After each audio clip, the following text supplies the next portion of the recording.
o tiempo, ¿sí? Bueno, ¿tienen alguna duda, alguna pregunta, algo? ¿No? ¿Todos ven la pantalla? ¿Sí? Sí, Bueno. Sí. Bueno, lo que vamos a ver acá en biología, ¿sí? Vamos a seguir viendo el tema de las teorías evolutivas, ¿sí? Acá va a empezar a pasar solo, pero bueno, yo después los voy pasando para atrás.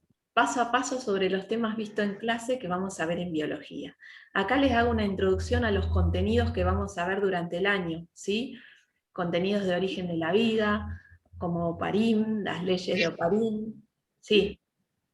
La atmósfera primitiva, Miller y Urley, el experimento de las teorías, el fijismo, creacionismo, ¿sí? Catastrofismo, generación espontánea.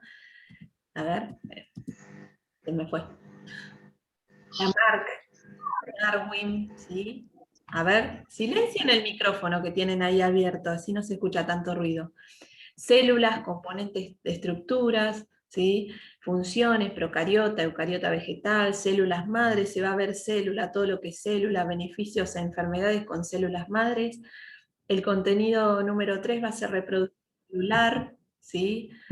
Reproducción celular, mitosis, reproducción asexual, en plantas, animales, humanos, y reproducción, vamos a ver el tema de fecundación de Lesi, que está hablando de los ETS, enfermedad de transmisión sexual, anticoncepción, diversidad sexual y identidad de género. Esto lo vamos a ver en 2 clases, ¿sí? Bueno, el tema de fijismo, vamos a explicar un poquito lo de fijismo. Fijismo, hay una teoría que se llama fijismo, que ustedes estaban haciendo las actividades, que hablaba sobre las características de los animales que no cambiaban, ¿sí? Fijista, son seres vivos, son distintos porque han sido creados en distinta relación de parentesco. Acá yo había dado el ejemplo, esperen que se me va, del ciervo y la gamba. ¿Recuerdan que yo di una guía de ejercicio, que había el tema de los cuernos del ciervo y demás? ¿Por qué el macho tenía cuervos más grandes y la hembra no? Es una característica hereditaria, genética de cada animal, ¿sí? Los fijistas decían que esos animales nacían con esas características y las heredaban sus hijos, ¿sí? Pero era algo fijo, que no cambiaba, no evolucionaba, pero en realidad sí, porque esos animales, esos ciervos son diversos en otras especies, ¿sí? El evolucionista, la teoría evolucionista habla de que hay distintos tipos de especies, ¿sí? Pero que mantienen una relación de parentesco. Quiere decir que tienen un origen común, como el caso del elefante, ¿sí? Acá hay 2 elefantes, uno de origen africano y uno de origen asiático. Miren cómo cambian las orejas, ¿sí? Son distintas, el pelo, uno tiene más pelo, el otro no. ¿Qué quiere decir esto? Siguen siendo animales que vienen del mismo origen en común, son elefantes, ¿sí? Pero la diversidad ha cambiado por la zona geográfica, porque se han dividido, han mutado, han cambiado ciertas cosas en sus genes, ¿sí? De esos elefantes. Entonces ha variado esa especie de la otra, y se ha considerado 2 especies distintas. Estas son 2 teorías. Por un lado el fijismo, que nunca cambia, y los evolucionistas, que sí dan al cambio. Y al lado ven como una mano que sostiene todos unos árboles y una naturaleza. Bueno, esa es la teoría que hablaba del creacionismo, ¿sí? Que dice que hay un Dios divino que crea todo y no hay ninguna otra explicación lógica de las variaciones. Las variaciones las daría el mismo Dios, ¿sí? Si tienen alguna duda me paran y me preguntan, no hay ningún problema. Yo sigo. Darwinismo y lamarckismo, ¿sí? Recuerda que yo en clase le había hablado sobre lo que es Darwin, hizo un viaje en el Beagle, en un barquito, ¿sí? Que recorrió todo lo que vendría a ser América del Sur y América Central. Llegó a esta isla que se llama Galápagos, ¿sí? En la isla Galápagos, ustedes recuerdan que había una diversidad de animales, que yo se los había dicho, muchos animales distintos, entre ellos son estas aves que se llaman pinzones, ¿sí? Estos pinzones lo que descubrió, fíjense en cómo varía el pico de cada uno y el color, ¿sí? Es la misma especie, pero en la isla, en Galápagos, variaba ese pico. Quiere decir que siendo el mismo animal, el mismo origen en común, como el tema del elefante, tenía una variación de los picos y del color de las plumas. Esto quiere decir que hubo diversidad, ¿sí? Que estos animales cambiaron con el tiempo, estas aves cambiaron con el tiempo y hubo unos cambios visiblemente de la misma ave varias veces, ¿sí? Quiere decir que adhiere a la teoría del evolucionismo Darwin, ¿sí? Que hay animales que han cambiado porque tienen que adaptarse a ese medio. ¿Queda claro? Al lado está la foto de la jirafa, que habla del lamarquismo. El lamarquismo lo que tiene es que en sí las jirafas, voy a ver si está, sí, está grabando. Lamarquismo, las jirafas, acá ven en la primer fotito que hay 3 jirafas, 4 jirafas, hay 2 de cuello corto y 2 de cuello largo. Entonces, lo que decía Lamarck, que eran de la misma especie, pero las de cuello corto no llegaban a comer las hojas del árbol más alto. Entonces, por eso perecieron, se extinguieron, dejaron de existir, porque las de cuello más largo lograron sobrevivir porque podían alcanzar las hojas del árbol más alto. Esa era una teoría que decía Lamarck que no es viable, que al día de hoy se descubre que eran 2 especies distintas, ¿sí? Y puede ser una causa la extinción, el tema de la alimentación, pero en realidad no era la misma especie, que una nació con cuello corto y otra cuello largo, sino que vienen del mismo origen, eran 2 jirafas del mismo origen, pero eran distinto orden, tenían distintas especies, o sea, una era de un origen distinto y otra, perdón, una era de una especie distinta y otra de otra, ¿sí?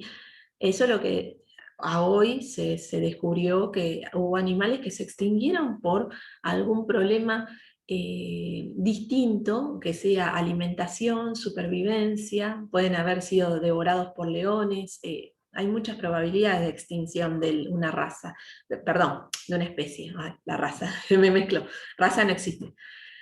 Bueno, seguimos. Catastrofismo. Catastrofismo, acá yo lo que le había hablado es que había un tema de que la Tierra, ¿sí? Tuvo muchos fenómenos naturales muy grandes, que se notaron cambios como volcanes, erupciones de volcanes, formando nuevos continentes, nuevas islas, lo que vendría a ser el impacto de un meteorito, ¿sí? El impacto de un meteorito, lo que vendría a ser tsunamis gigantes, todo eso habla de catastrofismo, que dice que esta teoría avala que cada suceso natural, fenómeno natural que sucedió, avala a los cambios que hay hoy en día, la formación de nuevas montañas, la formación de océanos, la formación de eh, nuevas tierras gracias a los volcanes. Hay volcanes submarinos también que generan nuevos empelamientos de islas nuevas. Acá se ve también tornados, que esos tornados fueron muchos y de manera continua y generaron un cambio en la Tierra. Eso es lo que decía catastrofismo, y que a partir de esos cambios generaron nuevas especies, en ese caso, o nuevas formas de vida. Y ahora vamos a ver un video. La selección natural es el mecanismo básico de la evolución. La selección natural dice que los individuos con características heredables que aumenten la posibilidad de sobrevivir y dejar descendencia serán seleccionados por la naturaleza. La selección natural puede ser resumida en 4 puntos principales, los cuales son: lucha por la supervivencia, variaciones heredables, reproducción diferencial y las especies cambian. Lucha por la supervivencia. En una lucha entre individuos por sobrevivir, gana el más adaptado. Por ejemplo, las especies tienden a tener un número mayor de descendientes de los que son necesarios. Esto ocurre para que las crías más adaptadas sobrevivan frente a las menos adaptadas. Pongamos un ejemplo. Imaginemos que una mamá gatito tiene 4 hijos y hay una escasez de alimento para la madre, lo que es lo mismo, menos cantidad de leche necesaria para los gatitos. Estos 4 gatitos van a competir entre ellos para ver quién puede tomar la leche. Los más fuertes tomarán la leche y sobrevivirán, y los más débiles no lo harán. Variaciones heredables. Las distintas variantes que existen entre individuos de una misma especie serán heredadas por la descendencia y pueden ser ventajas adaptativas. Un ejemplo de una variante heredable que representa una ventaja adaptativa es el pelo marrón en una población de conejos cuyo depredador es un águila. Esto es porque los conejos marrones van a mimetizarse con el suelo, que es marrón, más que otro conejo con otro color de pelo, por ejemplo blanco. Esto va a hacer que el águila coma menos conejos marrones que blancos, o sea que el pelo marrón en este caso fue una ventaja adaptativa. Reproducción diferencial. Los individuos que tienen mayores ventajas adaptativas tendrán más posibilidades de reproducirse que los que tienen menos. Pongamos un ejemplo. En una población de leones, los leones machos pelearán entre ellos con la finalidad de que el león que gane, que será el que tenga mayores ventajas adaptativas, pueda reproducirse con las hembras y dejar descendencia. Las especies cambian. Una especie cambia respondiendo a los cambios que ocurren en el ambiente. Si el ambiente cambia, la especie cambia. Un ejemplo de esto puede ser unos osos polares adaptándose al frío. Supongamos que hay un descenso marcado en la temperatura que se va a ir aumentando con el paso de los años. Lo que va a pasar va a ser que los osos que soporten más bajas temperaturas van a tener más posibilidades de sobrevivir y por lo tanto de reproducirse.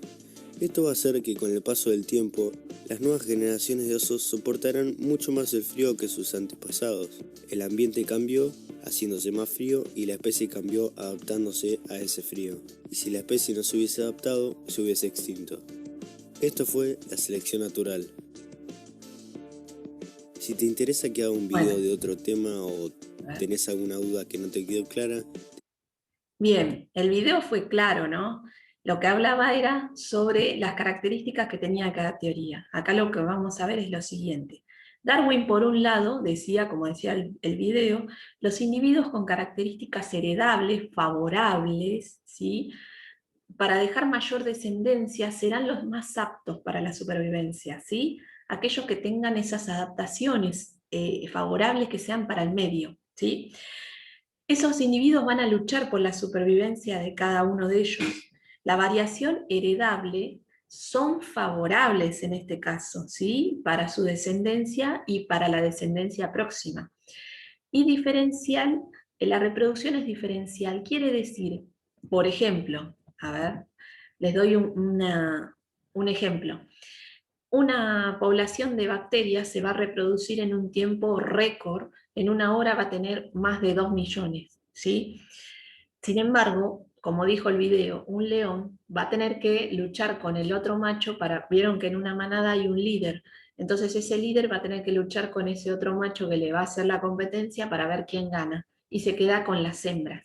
Y las hembras se van a reproducir con ese león, pero va a tardar 9 meses en tener cría y no va a ser un tiempo, digamos, favorable para ese león porque va a tardar bastante, ¿sí? Esa es la reproducción sexual, que eso lo vamos a ver más adelante, a la reproducción asexual, ¿sí? La asexual, como es las bacterias, tienen un tiempo de reproducción más rápido, pero la sexual no.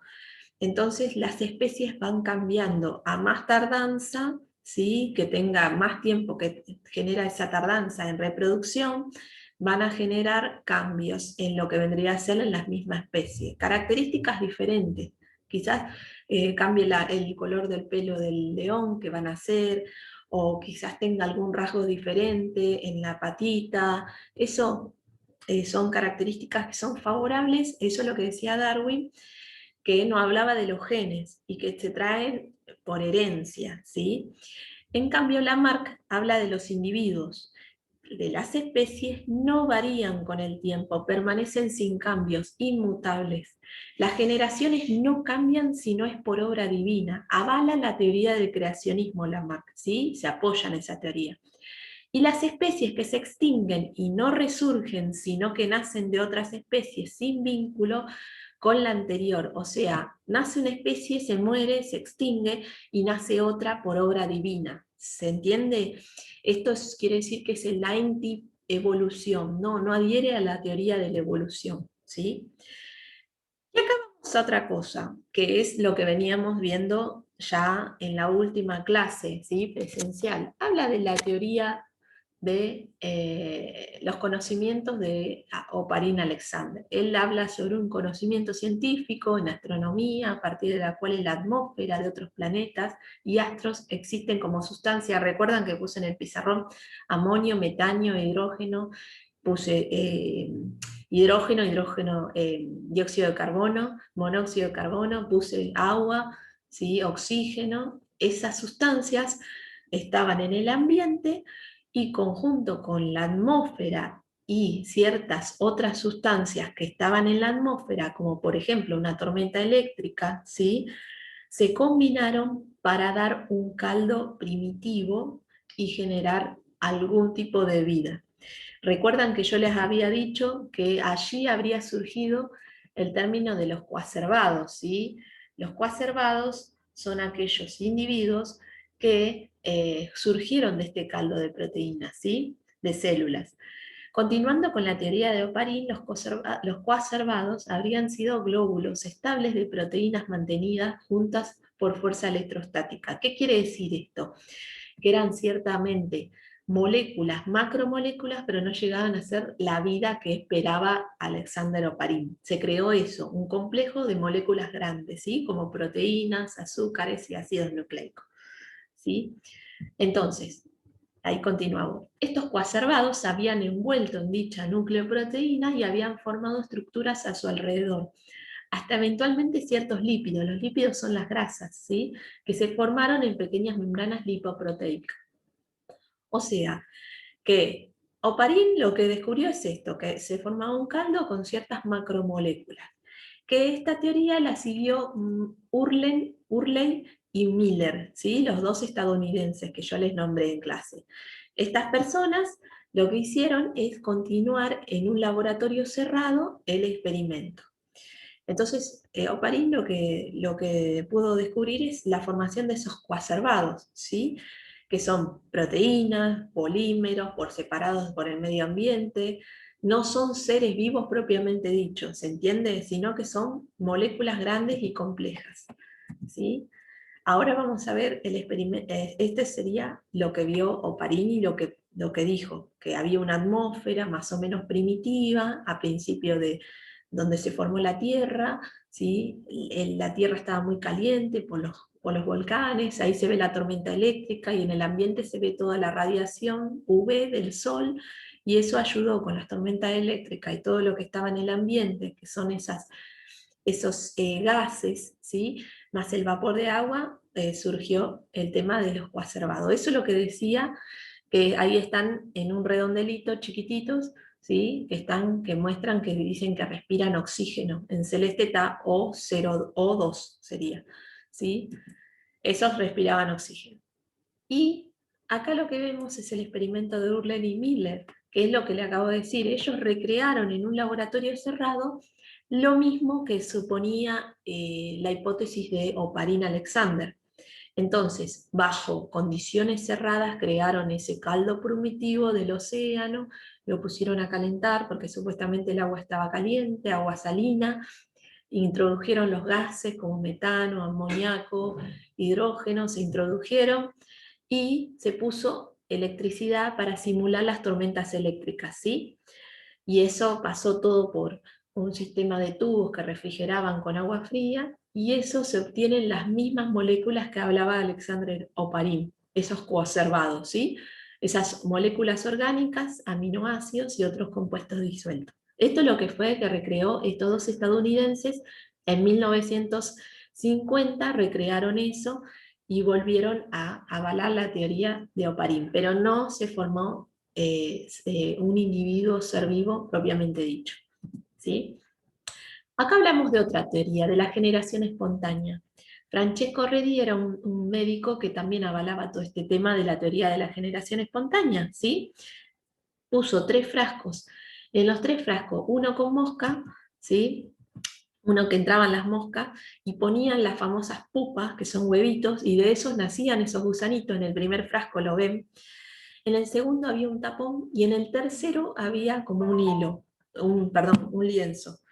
Entonces, ese lienzo lo que hacía era cubrir y no dejar entrar las moscas, pero sí percibían el olor a descomposición. Lo que decía Francesco Redi, que la vida se generaba a partir de esos gusanitos, y no es así. Esos gusanitos los ponían las moscas porque había carne en descomposición y no surgía la vida a partir de eso, de la descomposición de algún elemento orgánico, ¿se entiende?